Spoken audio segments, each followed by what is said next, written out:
Mga kapaglaom, maayong buntag kaninyong tanan, may udto, may gabi, depende sa inyong pagtanaw. Depende sab sa atong nga mga dapit. Muna moingon ko nga may buntag, may udto, may gabi, tibuok kalibutan. Kumusta kamo mga ato nga mga kapaglaom, mga kaigsuunan? Niasab inyong evangelista, Jerry Laeg diri sa atong pagutingkay sa kamatuoran. Manghinaot ko nga anaa mo sa tanang panahon, anaa mo sa maayong panglawas, o maayo gyud nga naa gitas Ginoos kanunay. Mga kapaglaom, dining taknaa, atong gipasalamatan ang atong mga sponsor. Ang usa sa atong mga sponsor, si Brother Robert Maluya, nang nagapakita gayod mga kaigsunan nga nabuntog ang pagkadalo sa tao tungod kay ang tao basta kay mag-sponsor nagpasabot nga iyang kinasingkasing nga pagtabang sa buhat sa Ginoo. Muna atong mini-sponsor karon mga kaigsunan, si Brother Joke Lansab nga naa sa ubang nasod karon ug sa tanan nga gusto nga mo sponsor sa atong tulumanon paguting kay sa kamatuoran. Bueno mga igsoon, by the way, ang atong topiko may tungod ining nawala ba ang panahon. No kay ato namang na susihan sa Biblia, no? Ato namang na susis Biblia nga ang ikapito Sabado, Saturday, pero ilan namang gingon nga Domingo naman. Pasabot nawala ba ang panahon? Nausab ba ang panahon? Sa ingon sa Daniel 7:25 mga kapaglaom, no, na dunay mag-usab sa panahon ug sa kasuguan. Ug kana matinuod ug mahitabo gyud mga igsoon. Sa Catechism page 50 mga higala, which is the Sabbath day is Saturday. Why you observe Sunday instead of Saturday? Because the Catholic Church transferred the solemnity Saturday to Sunday. Ato ni balaan mga igsoon, adunay katumanan ang Biblia. Nga adunay mag-usab sa panahon, adunay mag-usab sa kasuguan. Muna nga ato namang nasubay nga kung saan kasuguan, no? Muna nga ato yung nabaluan mga kapaglaom, mga kaigsunan, nga ang Ginoo maayo kaayo naghatag siya og propesya, mga tagna mga igsuon nga mahitabo gyud sa katapusan nga mga adlaw. Atong basahon mga kaigsunan.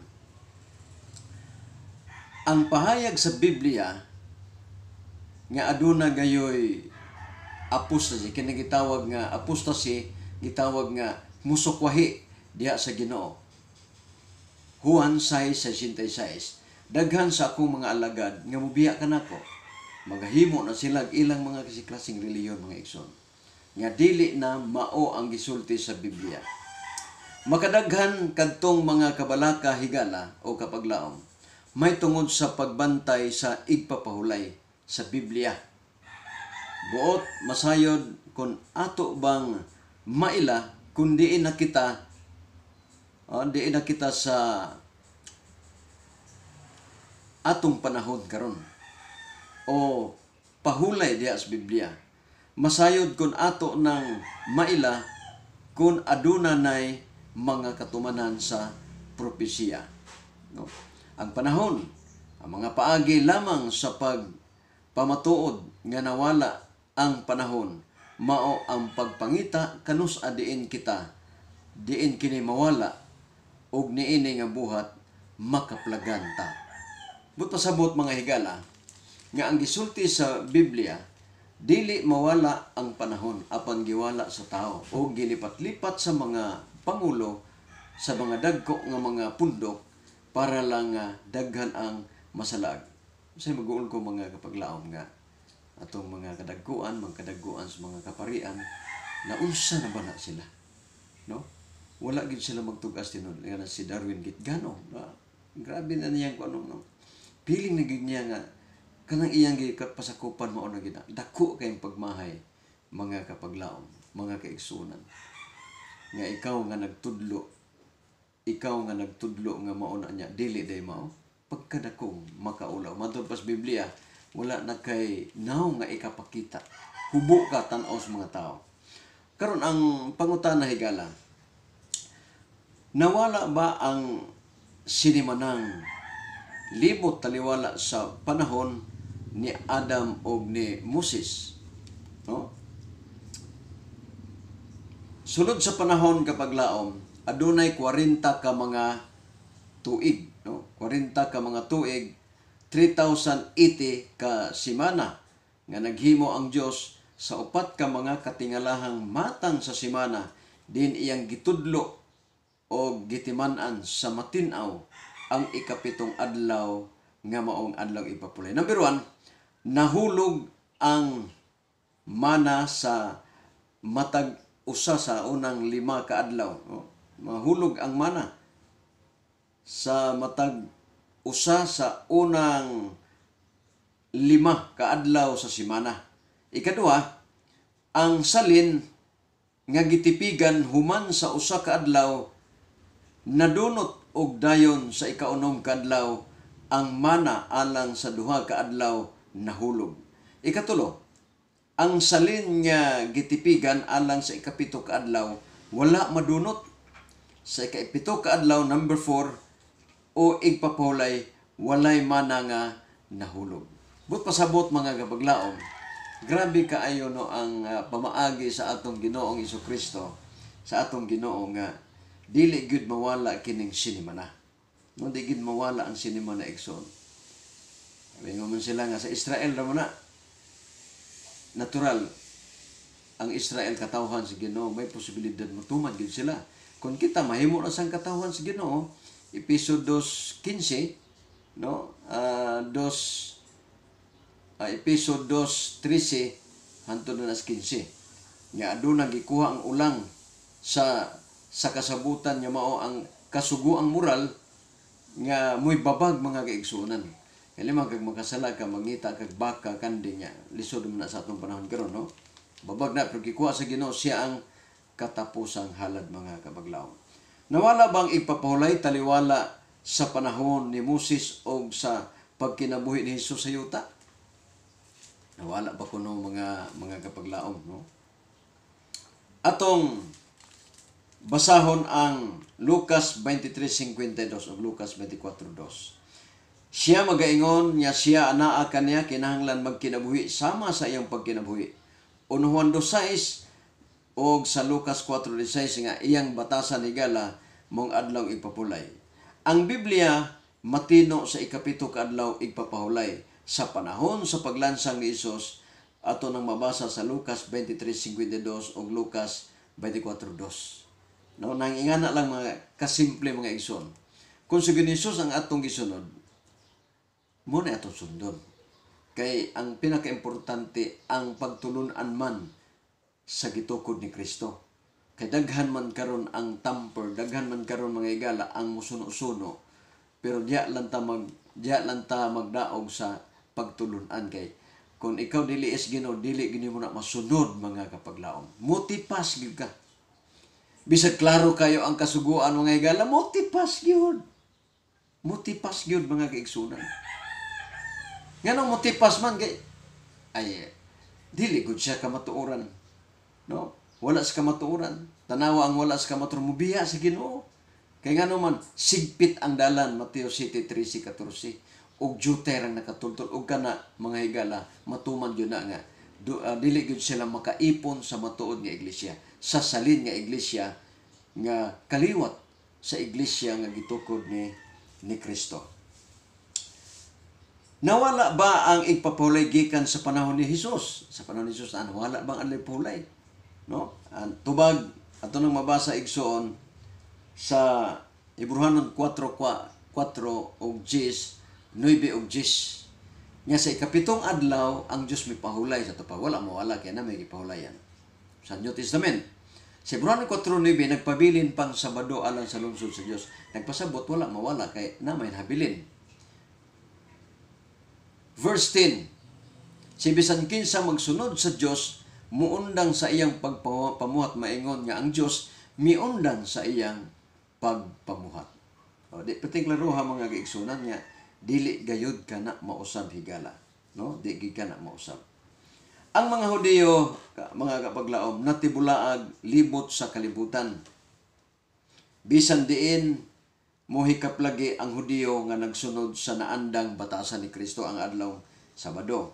Kung sa Jerusalem ba o sa ubang mga dapit, makaplagan mo kapag laom ang ikapitong adlaw ng ipapulay, Sabado, nga gisunod yun ka na sa mga Israel. No? Bisag kubaton pa na sila, makadaog yun mga kaigsunan, tungod kay giubanan na sila sa Ginoo. Kita, mga kaliwat sa gitukod ni Kristo, mga kaliwat lang kaya di mo kita gitukod sa una. Lahi man, muna nga kita mga kaliwat, mga remnants, mga salin, nga gikan sa lutos, mga kaigsunan. Ano yung pangutana? Makapila ba mausab ang sanktuaryo o kalendaryo taliwala sa panahon ni Jesus o sa panahon ni Jesus nato karon? Makapila ba mausab? Mausab ba mga kaigsunan? Atong basahon ang kasaysayan mga kaigsunan ni adtong 46 BC, no? Mo'y kasagarang pagtuo nga daghan ang nahimong kausaban apan dili kini tinuod. Sumala sa kasaysayan, dinhay kausaban gikan sa Julian calendar ngadtos Gregorian. Dili tanang nasod ang naghimo sa kausaban sa samang panahon. Mga nasod nga Katoliko nag-usab sa 1582. Hatag kausaban may gidaghanon sa panahon nga tukmaon apan walay kausaban nga gihimo nga nakatandog sa nagsubli nga semana. Kini nakatandog lamang sa mga adlaw sa bulan. Ang Julian calendar gisugdan paggamit sa mga kadlawan ni Julius Caesar natong 46 BC. Nganlan ni Julius ang ikapito nga bulan sunod sa iyang ngalan nga hangtod karon na ila nga Hulyo. Hulyo. Ang pagkuntana, nganong gikinahanglan ang kausaban gikan sa Julian ngadto sa Gregorian calendar ug kanos akini gihimo? Unay mga pangutana mga kapaglaom. Nya angay masayran gyud sa atong mga kaigsunan. Nga lisod kaayo nga grabe na nimong paningkamot, grabe na nimong pag-aasa o kining miasa ka na gyud. Ano bang naglaom na ka? Kunya sa panahon na pakyas mga igsoon, sakit din ang mga kaigsunan, no? Sakit kay na mga higala. Sa Julian calendar, atong basahon ng istorya igsoon, nagdahom nga may gidugayon sa tuig, paglibot sa adlaw ni atong 365 o 1/4 ka mga adlaw. Di ay kulang og 11 minutes o pipila ka mga segundos kining tinuig nga sayop na tigom sa nagligid ang mga tuig. May mga pipila ka mitanyag sama kanila ni Staffler yatong 1518, no? 1518 og Pitatos sa Verona niadtong 1537 aron sa pagbakwi sa sayop apan kini wala matagad sa tinuod hangtod sa 1577 pinagi kang Papa Gregory XIII samtang sa 1582 ang tigbulak sa panahon sa tuig diin may samang gidugayon ang adlaw o gabi mahitabo sa pitsa Marso 11.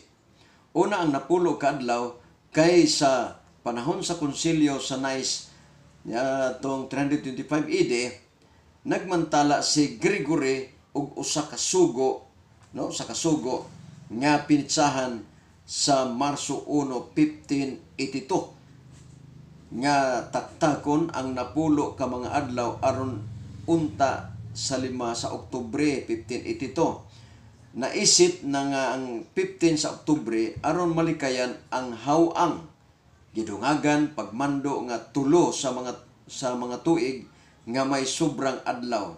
Leap year ang tawag ana mga kapaglaom. Okay. Nga mahitabo sulod sa 400 ka tuig, no? 400 ka tuig.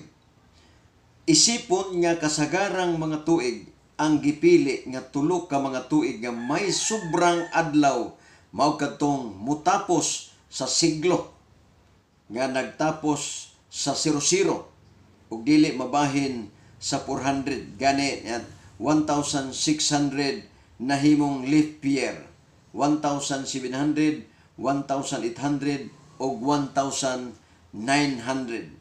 Mga kasagarang tuig 2,000 nahimong leap year ug ngadto sa unahan kining paagi sa pagsibo sa mga adlaw excuse me, ngadto sa tuig gitawag nga Gregorian calendar. Og ang bagong estilo, Standard Encyclopedia of the World Knowledge Volume 5 Art Calendar page 360. Diyan nato na mabasa mga kapaglaom, no? Nakapagubot ba ang kausaban sa kalendar sa igpapahulay? Atong basa ng history. Encyclopedia Volume 3 Art Chronology page 740. Ato na mabasa. Kinahanglan timan-an nga sulod sa panahong Kristohanon ang nagsunod nga mga adlaw sa semana wala mabungkag mao nga sa dihang gireporma ni Gregory XIII ang kalendaryo sa 1582 Huwebes o ikaupat nga Oktubre gisundan sa Biyernes 15 sa Oktuber. Busa sa Inglaterra 1572 Miyerkules dayon ikaduha September gisundan sa Huwebes 14 September.